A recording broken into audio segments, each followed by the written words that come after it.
Okay, તો first chapter છે આપણું સિલેક્શન, ઇન્સ્ટોલેશન અને કમિશનિંગ ઓફ ઇન્સ્ટ્રુમેન્ટેશન, બરાબર.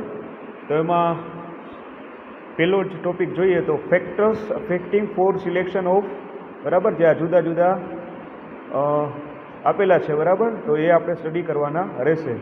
તો એમાં પહેલું છે પ્રેશર ઇન્સ્ટ્રુમેન્ટ, ઓકે, અને બીજું છે ફ્લો ઇન્સ્ટ્રુમેન્ટ, ત્રીજું છે લેવલ ઇન્સ્ટ્રુમેન્ટ, ચોથું ટેમ્પરેચર ઇન્સ્ટ્રુમેન્ટ અને પાંચમું કંટ્રોલ વાલ્વ. તો આ જે 5 પોઈન્ટ છે એ આપણે જે છે સિલેક્શન માટે એમાં અફેક્ટ થતા હોય, બરાબર. તો ખાસ આમાંથી કોઈ પણ એક જીટીયુની જે ફાઇનલ એક્ઝામ હોય આપણે 70 માર્કની, તો આ 5માંથી કોઈ પણ એક પ્રશ્ન એમાં આવશે, બરાબર, કે સમજાવો ફ્લો ઇન્સ્ટ્રુમેન્ટ અથવા તો temperature instrument, level instrument, pressure instrument અથવા તો કંટ્રોલ વાલ્વ. ઓકે, તો હવે સ્ટેપ બાય સ્ટેપ એક એક જોતા જઈએ, બરાબર, સ્ટડી કરતા જઈએ. તો સૌથી પહેલું છે પ્રેશર ઇન્સ્ટ્રુમેન્ટ, બરાબર. તો પ્રેશર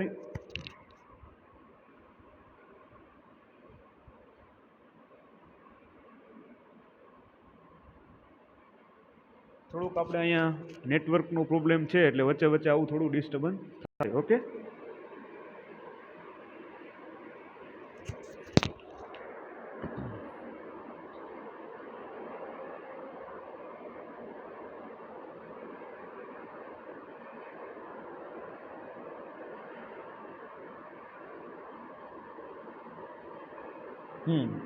આપણે જે પેલું ચેપ્ટર છે, બરાબર, 12 માર્કનું, એમાં ફર્સ્ટ ટોપિક છે ફેક્ટર અફેક્ટિંગ ફોર સિલેક્શન, બરાબર.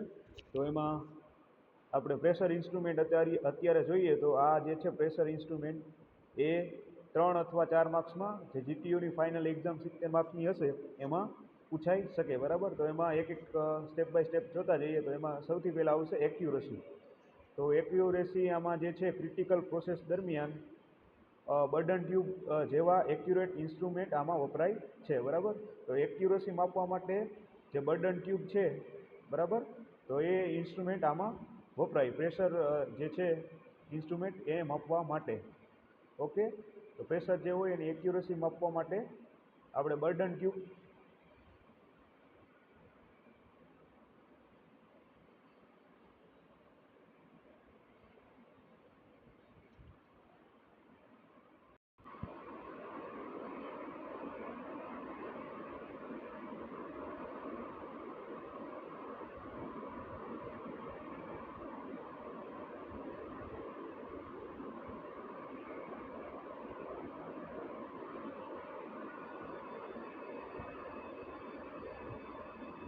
તો એક્યુરસી જે છે એ ક્રિટિકલ જે પ્રોસેસ દરમિયાન બર્ડન ટ્યુબ જેવા જે છે ઇન્સ્ટ્રુમેન્ટ આમાં વપરાય છે, બરાબર. હવે જે મેનોમીટરમાં એક્યુરસી હોય તો એની રેન્જ આપેલી છે 0.±0.1%, બરાબર. તો એમાં ખાસ બીજો પોઈન્ટ એ લખવાનો કે જે મેનોમીટરની એક્યુરસી હોય એ ±0.1% હોય, બરાબર. પછી ડાયાફ્રામ અને બેલો માટે જોઈએ તો ±0.5%. ઓકે, અને જે સ્ટ્રેન ગેજ હોય એમાં તો એની આપણે રેન્જ જોઈએ તો ±0.2 ટુ ±0.1%. ઓકે, તો આ જે છે એક્યુરસી ઓફ મેનોમીટર, તો એની બધી આ રેન્જ આપેલી છે. ઓકે, એક્યુરસી ઓફ મેનોમીટર, તો એમાં જે પેલું છે એની રેન્જ છે ±0.1%, બરાબર. બીજું જોઈએ એમાં ડાયાફ્રામ અને જે બેલો છે તો એની રેન્જ છે ±0.5%. અને ત્રીજું જોઈએ સ્ટ્રેન ગેજ, તો એમાં જે રેન્જ છે એ ±0.2 ટુ 0.01%. ઓકે, હવે એમાં રેન્જ જોઈએ તો રેન્જ કેટલી હોવી જોઈએ, તો એમાં પણ 3 પ્રકારના આપણે એમાં રેન્જ હશે. તો ફર્સ્ટ એમાં લો રેન્જ હોય તો એમાં મેકલોડ ગેજ અને પિરાની ગેજ એમાં વપરાય, બરાબર. રેન્જ માપવા માટે લો રેન્જ હોય એના માટે મેકલોઇડ ગેજ અને પિરાની ગેજનો ઉપયોગ કરવામાં આવે છે, બરાબર. હવે એમાં જે મીડિયમ રેન્જ હોય તો મેનોમીટર અને ડાયાફ્રામનો ઉપયોગ થાય છે. ઓકે, અને ત્રીજું જોઈએ હાયર રેન્જ, તો એમાં બર્ડન ટ્યુબ અને સ્ટ્રેન ગેજનો ઉપયોગ થાય, બરાબર, રેન્જ માપવા માટે. જે આપણે પ્રેશર ઇન્સ્ટ્રુમેન્ટનું જે છે એની રેન્જ કેટલી હોય, તો 3 પ્રકારની રેન્જ આવશે, લો, મીડિયમ અને હાયર. એમાં લો રેન્જમાં છે મેકલોઇડ ગેજ અને પિરાની ગેજ વપરાય. જ્યારે મીડિયમ રેન્જ હોય તો એમાં મેનોમીટર અને ડાયાફ્રામનો ઉપયોગ થાય. જ્યારે હાયર રેન્જ હોય તો બર્ડન ટ્યુબ અને સ્ટ્રેન ગેજ એમાં ઉપયોગ થાય છે, બરાબર. 3 પ્રકારના જે છે રેન્જ હોય એમાં આવી રીતે. ડન. ઓકે, નેક્સ્ટ જોઈએ તો મટીરિયલનું એમાં સિલેક્શન કઈ રીતે કરવામાં આવે કે જે મટીરિયલનું યુઝ કરવામાં આવતો હોય તે પ્રોસેસના જે સબસ્ટન્સથી રિએક્ટ કરવું જોઈએ, બરાબર. એટલે જે મટીરિયલ આપણે યુઝ કરવામાં આવે એ પ્રોસેસના જે હોય એમાં સબસ્ટન્સ એમાં એને રિએક્ટ કરવું ન જોઈએ, બરાબર.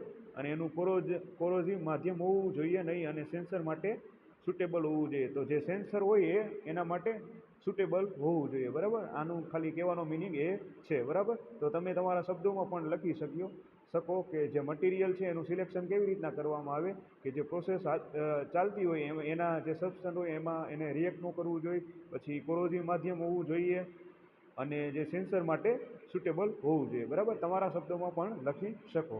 ઓકે, હવે એમાં નેક્સ્ટ જોઈએ બર્ડન ટ્યુબ છે, તો એ જે છે લો સ્પ્રિંગ ગ્રેડિયન્ટ પ્રેશર રેન્જ માટે હોય, બરાબર. તો આપણે ઉપર જોયું એમ,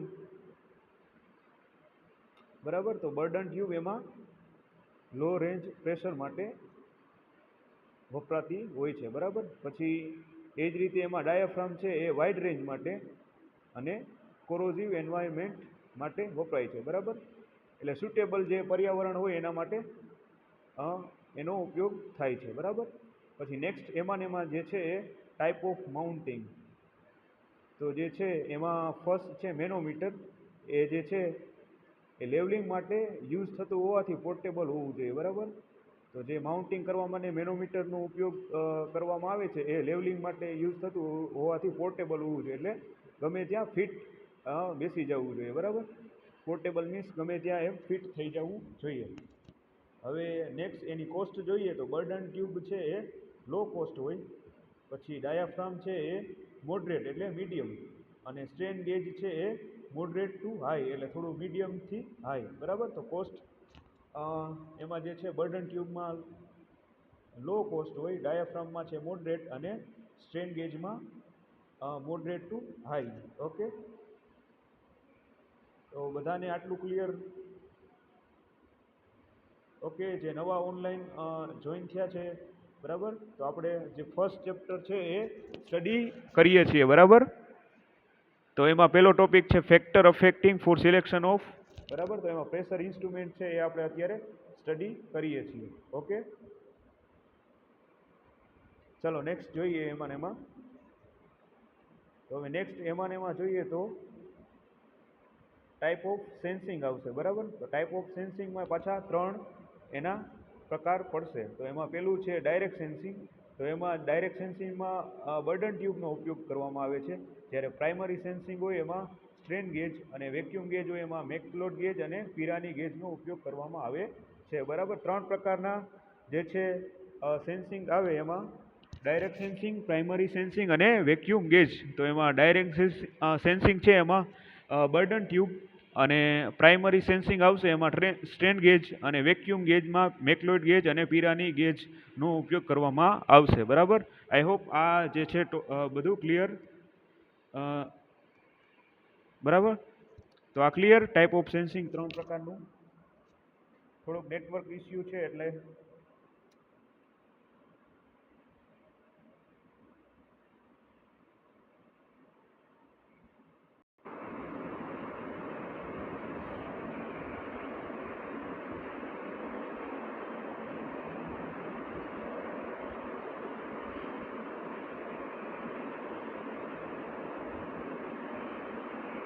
તો આપણે ટાઈપ ઓફ સેન્સિંગ જોયું. એમાં 3 પ્રકારના ડાયરેક્ટ સેન્સિંગ, જેમાં બર્ડન ટ્યુબ નો ઉપયોગ કરવામાં આવે છે, અને પ્રાઇમરી સેન્સિંગ છે એમાં સ્ટ્રેન ગેજ, અને વેક્યુમ ગેજ છે એમાં મેકલોઇડ ગેજ અને પિરાની ગેજ.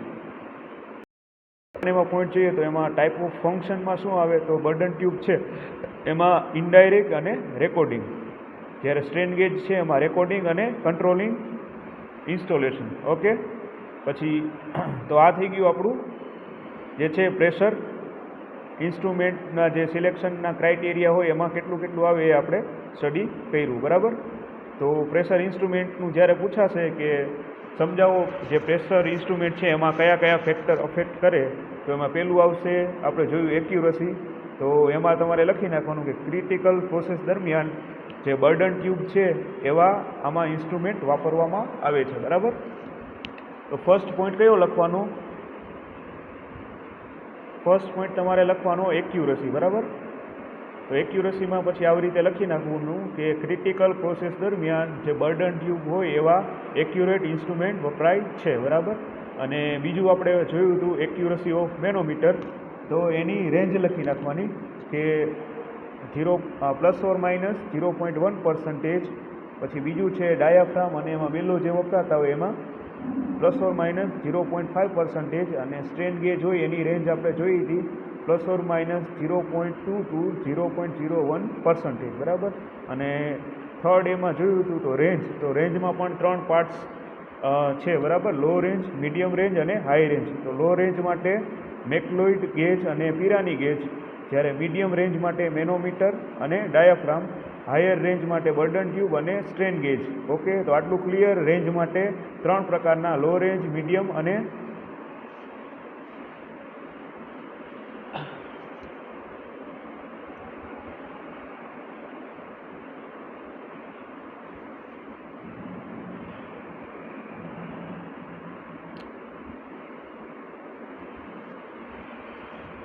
થોડા નેટવર્ક ઇસ્યુના લીધે વચ્ચે થોડું ડિસ્ટર્બન્સ છે.